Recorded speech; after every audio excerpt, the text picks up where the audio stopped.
안녕하세요. 문장식입니다. 저는 7강 2부 인포메이션 인코딩과 뇌파 부분을 하겠는데요. 일부분이 인포메이션 인코딩 부분은 아까 장영애 선생님이 하신 부분과 중복이 되겠습니다. 박사님이 중요하다고 하셨으니까요. 다시 반복하는 기분으로 한번 들어보시기 바랍니다. 먼저 이제 인포메이션이 들어오면은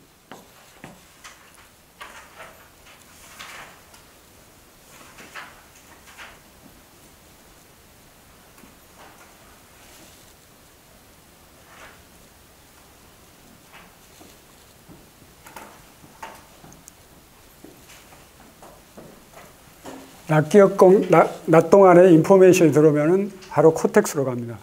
그러니까 감각 입력이 살라머스를 통해서 바로 이제 코텍스로 가게 되는 거죠.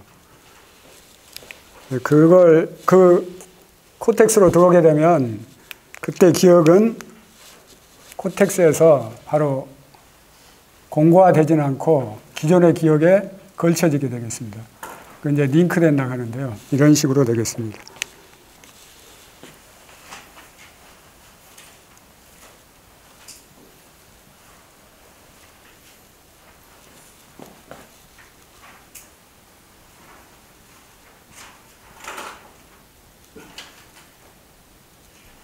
이런 식으로 낮 동안에, 이게 웨이크죠. 낮 동안에 정보가 들어오면 코텍스에서는 일단 이렇게 공고화되지 않고 걸쳐놓게 됩니다. 그와 동시에 해마로도 바로 기억이 가게 되겠습니다. 그러니까 해마로는 여기서 넘쳐난 물결이 측두엽을 통해서 이제 해마로 들어가게 되겠습니다. 그래서 해마에 들어올 때는 이게 기존 기억이 없기 때문에 새로운 기억만 처리하게 되겠습니다. 그래서 낮 동안에는 이런 식으로 기억이 걸쳐 있게 되겠습니다. 그래서 우리가 잠을 자게 되면 이제 서파 수면이 먼저 나오게 되는데요. 서파 수면 동안에 이제 상태를 한번 보겠습니다.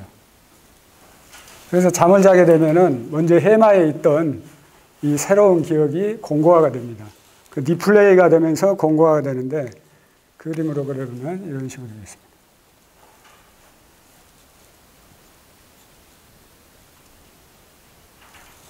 이게 이제 리플레이면서 공고가 되고 그 동시에 그러면서 이걸 다시 코텍스로 보내주는 거죠. 데네피지로 보내주게 됩니다.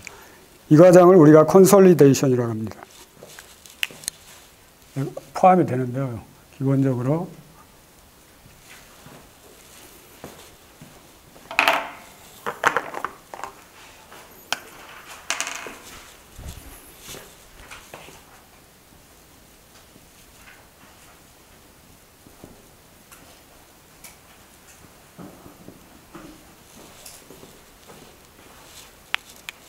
컨솔레이션이 이렇게 올라가게 되면은 여기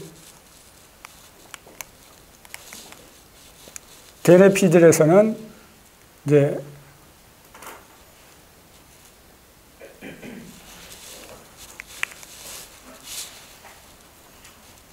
기존의 기억만은 붕괴시킵니다. 붕괴시키고 기억을 새롭게 연결하게 되겠습니다. 그래서 이런 모양이 됩니다.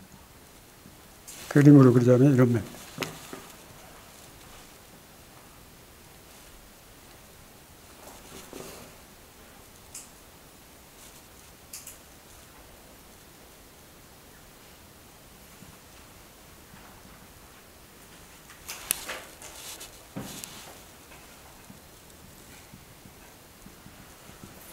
이렇게 새로운 게 걸쳐, 이걸 과정을 리컨스트럭션이라고 합니다. 그래서 이 리컨스트럭션 과정에서는 시냅스의 가소성, 플라스틱이 동작하게 되는데 그때는 낮 동안의 기억 중에서 생전에 필요한 것만 남기고 다른 기억은 모두 다, 다른 시냅스는 모두 다 이제 잘라주게 되겠습니다. 그래서 그걸 이제 그런 과정이 일어나고요. 그래서 자고 나면은 시냅스가 축소하게 되게 되겠습니다.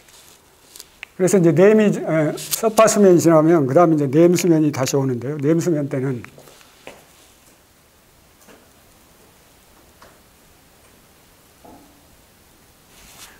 렘 수면 때는 시냅스 강화가 일어납니다. 그래서 이 기억들이 기존의 기억, 새로운 기억들이 기존의 기억으로 이제 정리가 되게 되겠습니다. 그래서 모양으로 보자면 우리 녹색이 없어지고 다 이제 이런 모양이 되겠습니다.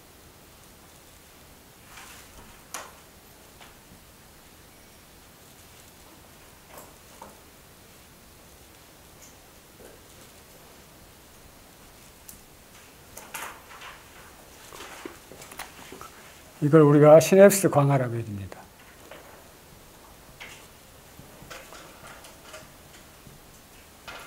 이때 해마에서는 기존에 있던 기억이 우리가 이제 이런 기억이 되겠죠.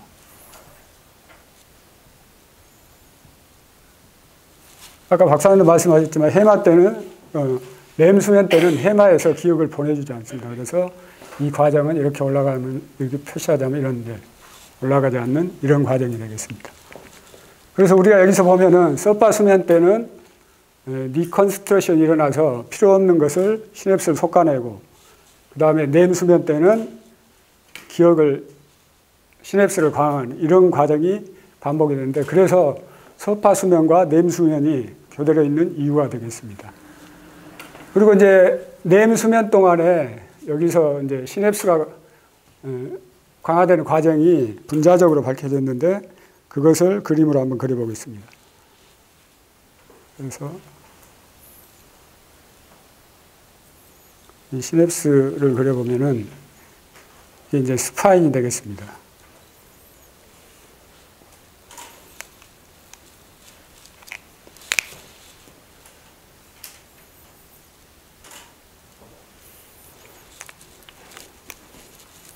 그래서 이제 칼슘 이온이 증가가 하게 되겠고 그에 따라서 칼슘 이온을 잡아두는 칼슘 칼무들린 키나제 2가 증가하게 되겠습니다.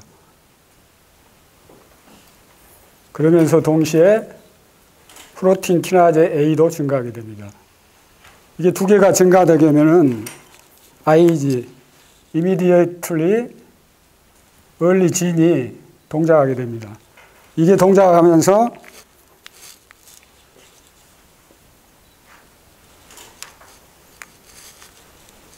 암파 리셉터하고 그 다음에 NMDA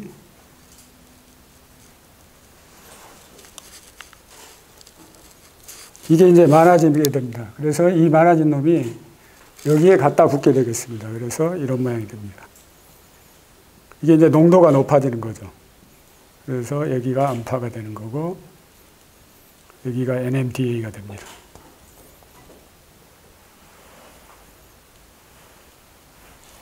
이제 우리가 이것을 롱텀 포텐셜 기억이라고 하는데 이걸 이제 우리가 기억이라고 불러주게 되겠습니다. 롱텀 포텐테이션. 네, 롱텀 포텐테이션. 이제 이 기억이 되겠습니다. 이 과정이 이제 기본적인 인포메이션 인코딩 과정이 되겠고요. 그 다음에 이제 여기서 이제 이거 제가 이제 이 한 과정까지만 아까 장 선생님하고 동일하게 되겠습니다. 그래서 서파 수면과 램 수면 때 기억의 양상을 한번 보도록 하겠습니다. 그러면은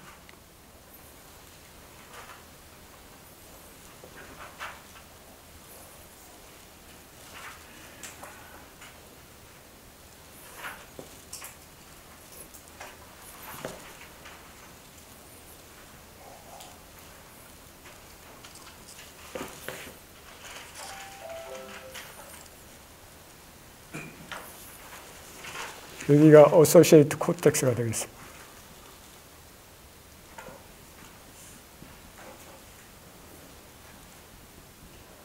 이게 엔소날 코텍스가 되겠고요.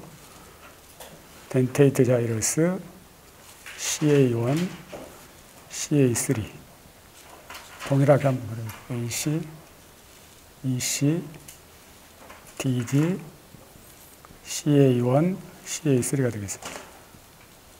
그래서 이게 이제 각성대입니다. 각성대. 이게 지금 서파 수면대. 이제 각성대 인포메이션이 들어오면은 아까 이 과정을 좀 자세히 그린다고 생각하면 되겠습니다. 이런 모양으로 이렇게 이제 타고 들어가는 거죠. 그래서 타고 들어가 가지고 기억이 주로 CA3에 머문다고 생각하시면 되겠습니다. CA3에 머무게 되고 이제 인출 과정은 이제 점선으로 표시되는데 인출은 되긴 하나 굉장히 약합니다. 그래서 음선으로 표시되면서 이게 이제 이렇게 올라갑니다. 이렇게.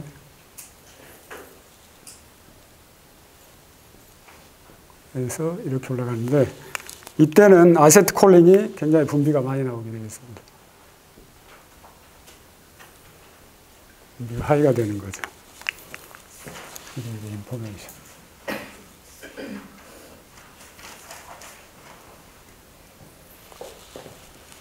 서프아스맨일 때는 동일합니다. 여기 이 부분은, 입력 부분은 동일해가지고요.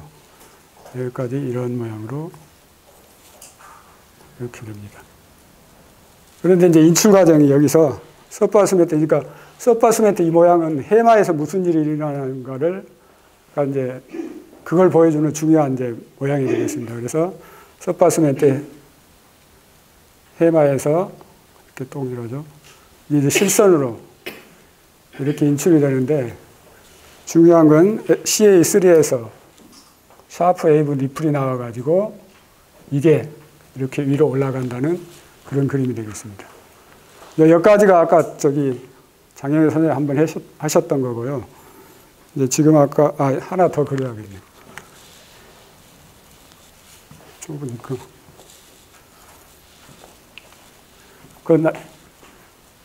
난 내밀 때, 넌 내밀 때 TC하고 RE, CT에서 나오는 파형을 그려보겠습니다. 그래서 TC에서는 이렇게 버스트 모드에, 우리가 말하는 버스트 모드의 파형이 이렇게 주기적으로 나옵니다. 그래서 이런 식으로.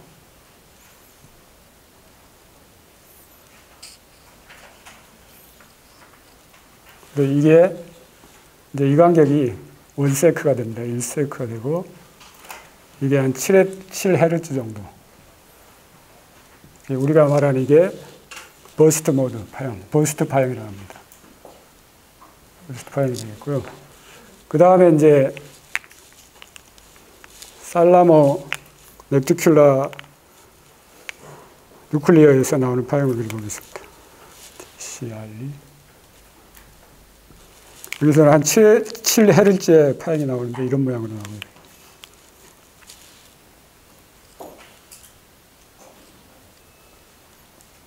이런 모양의 파형이 나오고요.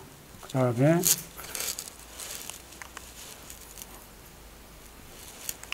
CT에서는 0.3Hz의 이제 파형이 나오는데 그래서 이거보다 좀 더 간격이 넓게 되겠습니다.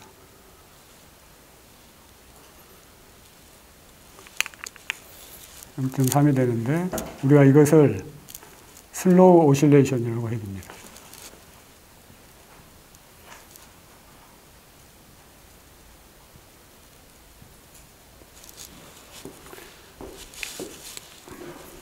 그리고 이제 저기 아까 이제 T 회로는 했고요. 그 다음에 이제 우리가 이제 감각 누련을 보면은 파형이 이제 모드가 두 가지가 있습니다. 우리가 말하는 토닝 모드하고 그 다음에 페이징 모드가 있는데 그걸 한번 그려보겠습니다.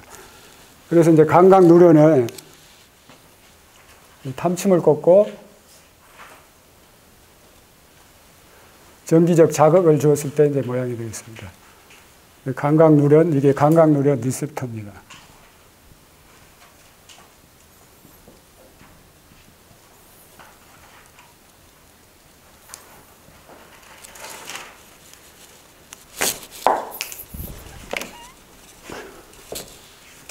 여기 이제 수초화가 일어나죠.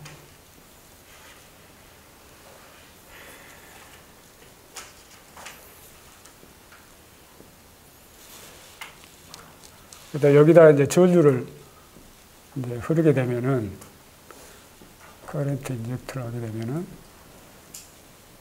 파형 모양을 한번 보도록 하겠습니다. 그래서 두 가지 파형을 그릴 건데요, 먼저.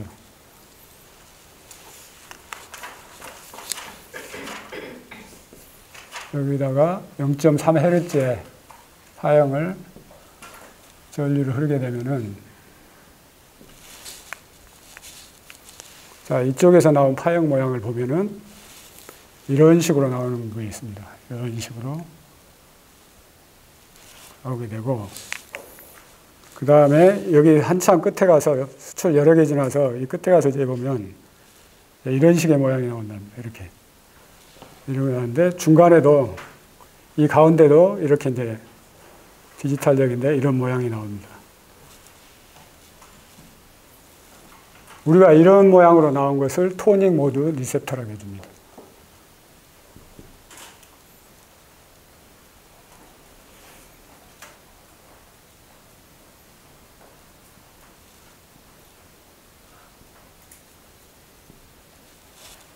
여기 비해서 이제 페이징 모드 리셉터가 있는데 동일하게 이렇게 전류를 흘려보냈을 때 페이징 모드 여기서 같이 된다면 페이징 모드 리셉터에는 이렇게 엣지가 되는 부분, 트리거 되는 부분에만 이렇게 파형 모양이 나오게 되겠습니다.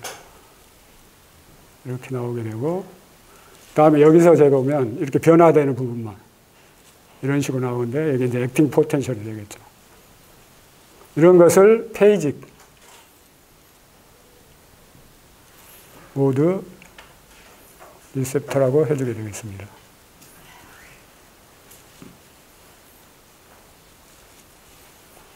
이 감각 누런에서 이제 구별이고요. 그 다음에 이제 그 페이즈, 우리가 버스트 모드하고 토닉 모드가 있는데 그 차이점을 한번 설명해 보겠습니다. 그러니까 우리가 아까 말한 TC에다가 전류를 흘려보냅니다. TC에다가 전류를 흘려보내면 0.3Hz가 흘러갔죠. 그랬을 때 이게 이 전류에 이 트리거된 부분에 정확히 대응해서 이런 모양으로 나오는 게 있습니다. 이런 모양의 파형을 가지는 게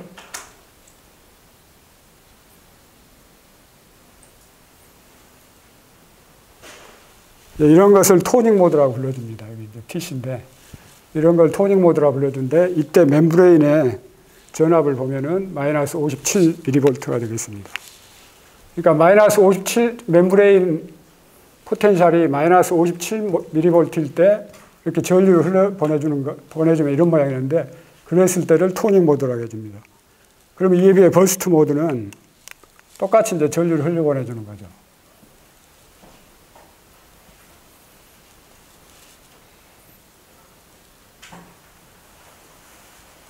똑같이 전류를 흘려보내주면 파형 모양이 어떻게 나오냐면은 버스트 모드인 경우는 아까 저기 버스트 모드 보시지 않습니까? 그래서 여기서 보면은 이렇게 가가지고 이제 여 위에서만 흥분을 하게 되어 있습니다. 이런 식으로 되는데 중요한 게 이때 멤브레인 포텐셜이 이제 70mV가 되겠습니다. 그래서 이게 이제 과포화 전압이라고 합니다. 과포화 전압인데 결국 70mV 포텐셜이 멤브레인 포텐셜이 70mV일 때 전류를 흘렸을 때 이런 모양을 하는데 이런 것을 버스트 모드라고 합니다. 그래서 궁극적으로 차이를 보면은 멤브레인이 전압이 얼마냐 이랬을 때 우리가 이제 전류가 흐르면 버스트냐 토닉이 결정하게 되겠습니다. 이렇게 되고요. 그 다음에 이제 그림 하나 더 그리겠는데요. 그러니까 지금 전류하고 멤브레인 포텐셜에 의해서 이 파이어링 레이트가 이렇게 이제 바뀌게 되겠습니다. 그 그림을 한번 보면은 파이어링 레이트 예를 들어 여기서 100이라 하고 200 이게 이제 초당 스파이크 파이어링 레이트가 되겠습니다. 그래서 여기가 이제 전류가 되는데요.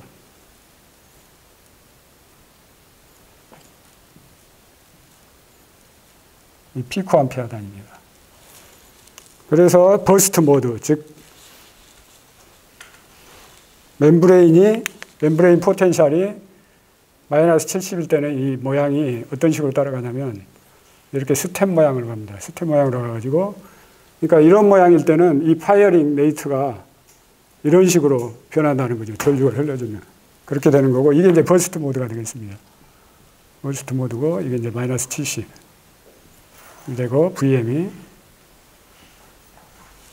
그 다음에 이제 토닉 모드일 때는 이게 이제 리니어하게 변합니다. 이게 따라서 선형적으로 이렇게 변하게 되겠습니다. 그러니까 이게 이제 VM이 마이너스 57일 때는 토닉 모드 일 때는 파형이 이게 이제 여기 파이어레딩 파잉 레이트가 이런 식으로 변한다는 그런 게 되겠습니다. 그리고 이제 해도 됩니까?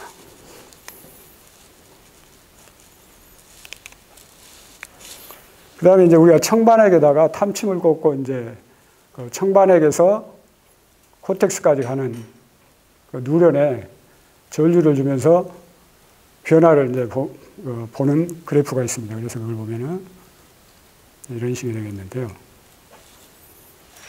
그래서 이제 먼저 그려놓고 말씀드리겠습니다.